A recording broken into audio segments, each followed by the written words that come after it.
அஸ்ஸலாமு அலைக்கும் வரஹ்மத்துல்லாஹி வரகாத்துஹு. பிஸ்மில்லாஹிர் ரஹ்மானிர் ரஹீம்.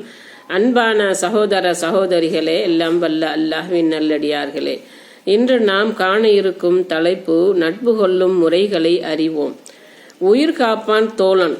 நாம் வசதி வாய்ப்புகளுடன் வாழும்போது நமக்கு ஏராளமான நண்பர்கள் கிடைப்பார்கள். ஆனால் கஷ்டங்கள் வரும்போது அனைவரும் ஓடிவிடுவார்கள்.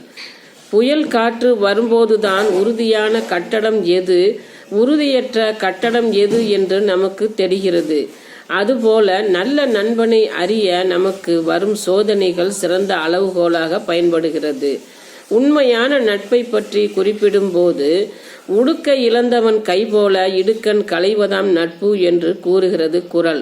அதாவது, தன் ஆடை விலகும் போது கை விரைந்து சென்று ஆடையை பிடித்து மானத்தை காப்பாற்றுவதைப் போல, நண்பன் கஷ்டப்படும் போது விரைந்து சென்று கஷ்டத்திலிருந்து அவனை விடுபடுவோனே உண்மையான நண்பன் என்பது இதன் அர்த்தம். இதே பொருளில் நபி ஸல்லல்லாஹு அலைஹி வஸல்லம் அவர்கள் பின்வரும் செய்தியை சொல்கிறார்கள்.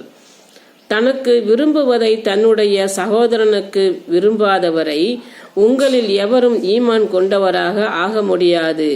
அறிவிப்பவர் அனஸ் ரலியல்லாஹு அன்ஹு. நூல் புகாரி 13. அல்லாஹ்வின் தூதர் ஸல்லல்லாஹு அலைஹி வஸல்லம் அவர்கள் கூறுகிறார்கள், ஒரு முஸ்லிம் மற்றொரு முஸ்லிமின் சகோதரன் ஆவான்.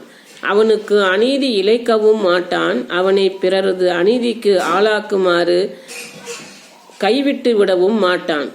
எவர் தன் சகோதரனின் தேவையை நிறைவு செய்வதில் ஈடுபட்டிருக்கின்றானோ அவரது தேவையை நிறைவு செய்வதில் அல்லாஹ்வும் ஈடுபட்டிருக்கின்றான். எவர் ஒரு முஸ்லிமின் ஒரு துன்பத்தை நீக்குகிறாரோ அவரை விட்டு அல்லாஹ் மறுமை நாளில் துன்பங்களில் ஒரு துன்பத்தை நீக்குகிறான். எவர் ஒரு முஸ்லிமின் குறைகளை மறைக்கின்றாரோ அவரது குறைகளை மறுமை நாளில் அல்லாஹ்வும் மறைக்கின்றான். அறிவிப்பவர் அப்துல்லா பின் உமர் ரலியல்லாஹு அன்ஹு. புகாரி 2442.